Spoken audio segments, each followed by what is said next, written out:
नमस्ते, मेरा नाम रमेश भंडारे है और मैं प्रोफेशन से टीचर हूँ। तो मैंने सुना है कि मोहम्मद पैगंबर जी ने चाँद की तरफ उंगली दिखाकर चाँद के 2 टुकड़े किए, लेकिन अभी फ़िलहाल इंसान चाँद पे जाकर आ चुका है। तो यह साइंटिफिकली प्रूव हो चुका है, ये जानना चाहता हूँ मैं। भाई साहब ने मुझे नमस्ते कहा। कुरान की आयत है सूरह निसा सूरह नंबर 4 आयत नंबर 86 में, कोई भी आपको अगर विश करता है तो उसको और बेहतरीन तरीके से विश करो, या कम से कम उतना।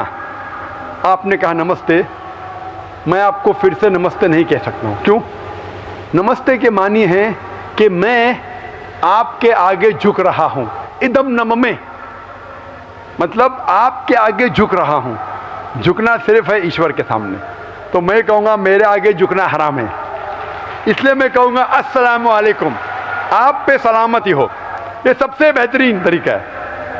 इसीलिए मैं नमस्ते का जवाब नमस्ते, क्योंकि मैं नमस्ते के मानी जानता हूँ। अक्सर हिंदू नमस्ते के मानी जानते भी नहीं। नमस्ते आता है एकदम नममे से, आप मेरे सब कुछ है, मैं आपका सब कुछ नहीं हूँ।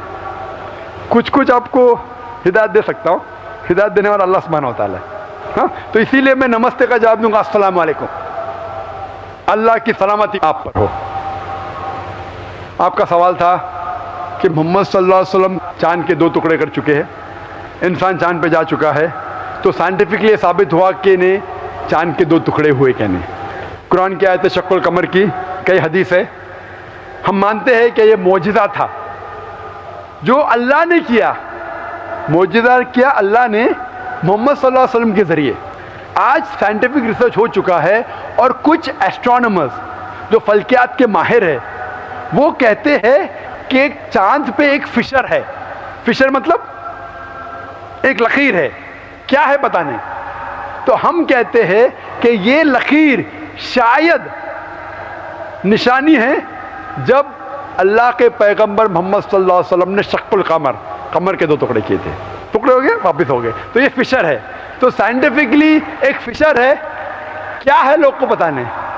तो मैं कहता इंशाअल्लाह वो फिशर वही है जो अल्लाह के रसूल ने टुकड़े किए। लेकिन आज अगर कोई कहेगा कि चांद के टुकड़े 2 हो गए इसलिए मैं इस्लाम में मानता हूँ, शायद, लेकिन आज दौर मौजज़ा का नहीं है, चमत्कार का नहीं। आज दौर है साइंस का। और सबसे बड़ा चमत्कार जो आखिरी पैगंबर मोहम्मद सल्लल्लाहु अलैहि वसल्लम ने किए वो है कुरान। सबसे बड़ा चमत्कार है जो मैं तकरीर दी थी सबसे पहले बार पूना में असेंबली हॉल में, कुरान और जदीद साइंस। उसके ज़रिए पता चलता है कि कुरान हम साबित कर सकते, अल्लाह की किताब तब भी साबित कर सकते थे, आज भी और ता क़यामत तक। तो ये मेन चमत्कार है। कोई भी इंसान पढ़ेगा, अगर आपको अरबी ने तर्जुमा पढ़िए और अगर सही नीयत से पढ़ेंगे, आपको अल्लाह ताला हिदायत ज़रूर देगा।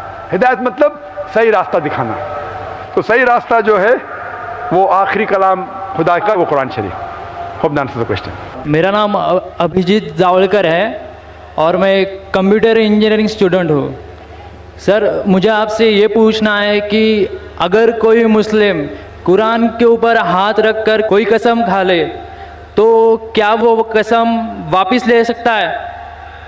भाई साहब ने पूछा है कि अगर कोई मुसलमान कुरान पे हाथ रख के कसम खाता है तो क्या वो कसम वापस ले सकता है कि नहीं।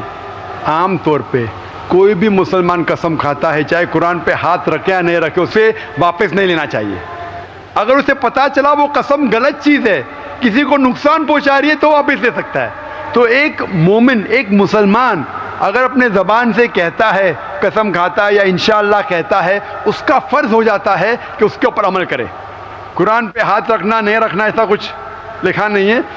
अगर उसे पता चलता है कि मैंने कुछ गलत चीज़ कह दिया हूँ और किसी का नुकसान होगा या शरीयत के ख़िलाफ़ है, कुरान के ख़िलाफ़ है, अल्लाह के रसूल के पैगाम के ख़िलाफ़ है, फिर उस कसम को तोड़ सकता है। लेकिन आम तौर पे अगर वो कुरान के ख़िलाफ़ नहीं है, मोहम्मद सल्लल्लाहु अलैहि वसल्लम के पैगामात के ख़िलाफ़ नहीं है, तो उसे अमल करना चाहिए। ऐसी कोई चीज़ नहीं कुरान के ऊपर। लेकिन अगर वो अल्लाह का नाम लेता है और कसम खाता है, आम तौर पे अल्लाह का नाम छोटी मोटी बात में नहीं लेना चाहिए, लेकिन अगर वो अल्लाह का नाम लेके कोई कसम खाता है, takes an oath in the name of अल्लाह सुब्हानहू व तआला, फिर उसके ऊपर और लाजिम हो जाता है। और अगर वो उस कसम को पूरी न कर सके उसे कफ़ारा देना पड़ता है, उसे जुर्माना देना पड़ता है। Hope that answers the question brother. Name is Keith Silvera and I'm doing my master's in clinical psychology. So I'm really honored listening to you. Actually, I just want to clarify something that for a large chunk of Christians, actually, like the Orthodox Christians, the final authority actually is the church. So the church and the Bible is like a part of the church. So the church has like the final authority with interpreting, So we don't like directly interpret it, but like the church would be the final interpreter. However, my question actually is on another point.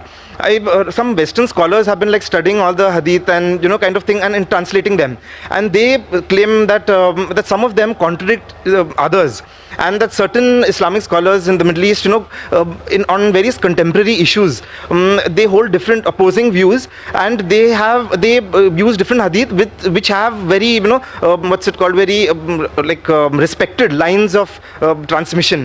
And that though they have those very respected lines of transmission, some of them seem to contradict each other. So that's what they claim. Do you really feel it is true? And also are there certain hadith which have a higher authority than others? And so then those would be the ones that we definitely have to follow, and then some others which are not so this thing. So I wouldn't mind if you answered in Urdu too. Thank you very much. I would love to answer in English, I'm more fluent, but because the talk is in Urdu, it will go on the Urdu channel. मैं अंग्रेज़ी में बात और fluently कर सकता हूँ, लेकिन भाई साहब ने अंग्रेज़ी में सवाल किया, लेकिन मुझे कहा कि उर्दू में जवाब दे, इसीलिए मैं उनका आभारी हूँ। माशाल्लाह। भाई साहब का मैं सवाल पर तर्जुमा करूँगा और मैं हमेशा करता हूँ। भाई साहब ने पूछा कि वो एक क्रिश्चियन है और क्रिश्चियनिटी में बाइबल एक किताब है खुदा की तरफ से, लेकिन और इम्पोर्टेंस दिया जाता है चर्च को। जिस तरीके से चर्च बाइबल की तफसीर करती है उस तरीके से क्रिश्चियन मानते। क्रिश्चियन डायरेक्ट बाइबल को नहीं पढ़ते, डायरेक्ट पढ़ते, लेकिन जिस तरीके से चर्च उसे समझाती है उस तरीके से उसको समझते। मिसाल के तौर पे पहले आपको चर्च में जाना चाहता था संडे को, आज क्योंकि संडे को कम लोग आ रहे, चर्च ने कहा कि आप सैटरडे को भी चल जाएगा। चर्च ने कहा। मैं ये पूछना चाहता हूँ, चर्च को क्या अथॉरिटी है कि खुदा के कलाम को बदले? इसीलिए ये सिर्फ क्रिश्चियनिटी में नहीं, अक्सर मज़हब में इस्लाम के अलावा जितने दिगर मज़हब है वही लोग ब्राह्मण कहते हैं आप वेद को मत पढ़ो, वेद को मैं पढ़ूंगा। आप जो हम कहते मानो, तो वो क्या कहते? शूद्रा, क्षत्रिय, वैश्य, आप वेद मत पढ़ो, हम पढ़ेंगे ब्राह्मण लोग। आप क्षत्रिय है, आप जाके जंग करो। आप वैश्य है, आप जाके धंधा करो, तिजारत करो। आप शूद्रा है, आप हमारे काम करो। आप अगर अच्छे काम करेंगे, अच्छे से हमारी खिदमत करेंगे, अगले जन्म में आप अच्छे बनेंगे। अभी अगला जन्म है कहने बाद में मान दो, इस जन्म में तो उनको मिल गया है ना। आप अगर वेद पढ़ेंगे तो गुनाह है। ये कौन कह रहा है? ब्राह्मण। वेद में तो नहीं लिखा है, आप समझ रहे? क्यों? तो लोग को वेद से दूर रख रहे। खुदा का कलाम हर इंसान के लिए, क्यों लोग को दूर कर रहे? इसीलिए मैं कहता हूं इंडियन गवर्नमेंट से, आप हिंदू को संस्कृत सिखाओ। वेद समझेंगे तो जिस तरीके से कर्नल साहब कह रहे थे, नफरत दूर होगी। इसी तरीके से चर्च भी ये चीज करती है कि हम इंटरप्रेट करेंगे। चर्च अभी है, बाइबल कब आई? 1000 साल पहले। But generally they say that kind of thing, the Bible is a book of the church kind of thing. Who's saying? So I mean, what is it Is called? the Bible saying that? Is the Bible saying the Bible is a book of the church? You show me any statement where Bible says Bible is a book of the church. Does it say? No. When the church says that Bible is the book of God, so should we follow the word of God or word of church? Who's higher? Do you worship God or do you worship the church? Who is your creator, the God or church? कौन आपका खालिक है, खुदा या church? कौन खालिक है आपका? आपका बनाने वाला? Who is your creator? God. तो आप गॉड की बात मानेंगे, चर्च की बात मानेंगे? हाँ, ये कह सकते हैं अगर कोई बाइबल को मिस इंटरप्रेट कर रहा है तो ये कहिए ठीक है, इसका सबूत ये है, आप जाइए ट्रांसलेशन के पास। नहीं आप पढ़ नहीं सकते, ये बोलना गलत है। इख्तिलाफ हो सकता है, चाहे वेद या बाइबल हो या कुरान को समझने में इख्तिलाफ हो सकता है। तो कुरान में क्या लिखा है? कुरान में लिखा हुआ है सूरह कमर में chapter number 54 verse number 22, verse number 32, verse number 40 और वर्स नंबर 17 में लिखा है कि कुरान को समझना बहुत आसान है। वलक़द यस्सरनल कुरान लिज़िक्रि फ़हल मिन मुद्दकिर। हमने कुरान एक आसान बुक नाजिल किया आपके लिए, तो कौन इसके ऊपर अमल नहीं किए। लेकिन साथ में ये भी लिखा है सूरह नहल में सूरह नंबर 16 आयत नंबर 43 और सूरह अंबिया सूरह नंबर 21 आयत नंबर 7 में कि अगर आप नहीं समझ सके तो आप उस इंसान से पूछिए जो इल्म रखता है।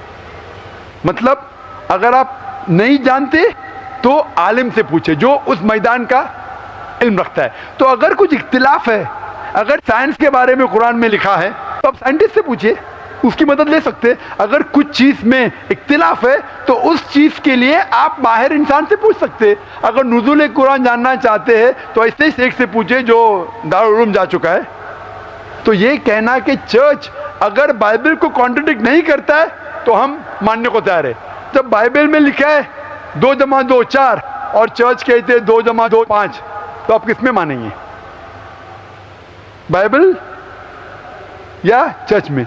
एक भी जगह पूरे बाइबल में बिना शुबा, बिना कोई शक के एक भी जुमला नहीं है जिसमें ईसा अलैहिस्सलाम खुद कहते हैं कि मैं खुदा हूं या मेरी इबादत करो, फिर भी चर्च कहती है कि ईसा अलैहिस्सलाम खुदा है। तो अब किस में मानेंगे, बाइबल में या? ईसा अलैहिस्सलाम खुद कहते हैं कि मैं अपने आप कुछ भी नहीं कर सकता हूं, चर्च कहता है कि वो खुदा है। तो आप किसकी बात मानेंगे? अगर मैं बाइबल को मिस इंटरप्रेट करता हूं बताइए, जाकिर आप गलत है। बाइबल में ये हवाला दीजिए, मैथ्यू में ल्यूक में लिखा है कि ईसा अलैहिस्सलाम खुद कहते मैं खुदा हूं, एक भी नहीं जुमला है। ये मेरा चैलेंज है। जब मैं चैलेंज कर रहा हूं दुनिया में करोड़ों लोग के सामने, मैं डिबेट कर चुका हूं अमेरिका में, यूके में, हिंदुस्तान में, कई टॉप स्कॉलर्स से, वो जब साबित नहीं कर सके फिर भी आप बोलते चर्च की बात मानो। How would you interpret this? अभी मैं आता हूं आपके सवाल के ऊपर, मैं सवाल पे आपके आता हूं हदीस के बारे में। Sir, no, sir, that I just want to verify. How would you interpret the part in 1 Corinthians where it says that the church is the pillar and bulwark of the truth? 1 Corinthian में लिखा है कि church is the truth and The pillar and bulwark of the truth. Bulwark of the truth. Corinthian किसने लिखा है? किसने लिखा है कोरिन्थियन? Saint Paul. हाँ, Saint Paul. सेंट पॉल, खुदा ने नहीं। बिल्कुल सही। तो मैं ये कहता हूं कि वो जुमला बताओ जो ईसा अलैहिस्सलाम ने लिखा है। हम मानते हैं कि इंजील अल्लाह की वही है, ईसा अलैहिस्सलाम के जरिए नाजिल की गई। कोरिन्थियंस तो पॉल की, हम पॉल में माने या ईसा अलैहिस्सलाम में माने? ईसा अलैहिस्सलाम कहते हैं कि अल्लाह की तरफ जाने के लिए आप अहकामात को मानो, कमांडमेंट्स को मानो। कोरिन्थियन में लिखा है चर्च इज द बुलमार्क। कोरिन्थियन में लिखा है कि पुराने ऐदनामा को छोड़ो, ईसा अलैहिस्सलाम को मानो कि सूली पे चढ़ गया। तो आप पॉल की बात मानेंगे या ईसा अलैहिस्सलाम की बात मानेंगे? किसकी बात मानेंगे? तो जब भी टकराव है, अगर एक किताब पॉल ने लिखी, सेंट पॉल ने, एक जुमला ईसा अलैहिस्सलाम का, टकराव होता है, किसकी बात मानेंगे? ईसा अलैहिस्सलाम की। बिल्कुल सही। इसी तरीके से हदीस में भी आता है। हदीस भी कई किस्म की हदीस है। हम मानते कुरान में और सही हदीस में। कुरान अल्लाह सुब्हानहू व तआला, ईश्वर, खुदा का आखिरी कलाम है। इसमें बिल्कुल मिलावट नहीं, क्योंकि खुदा खुद कहते हैं, अल्लाह सुब्हानहू खुद कहते हैं सूरह हिजर में सूरह नंबर 15 आयत नंबर 9 में, हमने कुरान नाजिल किया है और हम इसकी हिफाजत करेंगे। इसमें कोई मिलावट आ ही नहीं सकती। दूसरी चीज़ है हदीस। हदीस मोहम्मद सल्लल्लाहु अलैहि वसल्लम का अमल है, उनका कौल है। हदीस इकट्ठा नहीं हुई थी। हदीस इकट्ठा होने का सिलसिला शुरू हुआ 50 साल बाद, 100 साल बाद। तो अभी हम तहकीक करते हैं ये हदीस सही हदीस है क्या नहीं, क्या अल्लाह के रसूल ने सही में कहा कि नहीं। तो तहकीक के बाद स्कॉलर्स कहते हैं ये सही हदीस है, ये ज़ईफ़ हदीस है और ये मौजू हदीस है। तो इस तरीके से हदीस की कैटेगरी, सही हदीस पे अमल करना चाहिए, ज़ईफ़ और मौजू हदीस पे हमें अमल नहीं करना चाहिए। सही हदीस में भी क्राइटेरिया है, 10 क्राइटेरिया है जो वक्त नहीं कहने के लिए। तो हदीस में भी क्राइटेरिया है सही या गलत, और उसके एक साइंस है। खाली ने ये मानो इसमें मत मानो, वो साइंस है जिससे पता लग सकता है कौन सी हदीस सही है, कौन सी ज़ईफ़ है। तो ये जो स्कॉलर्स जो जाते हैं वो ज़ईफ़ हदीस कोट करते, मौजू कोट करते, जो हम भी नहीं मानते। तो वो जो गलती निकालते वो हदीस को मानते ही नहीं कि सही हदीस है। मुस्लिम को सिर्फ मानना चाहिए कुरान और सही हदीस। Hope this answers the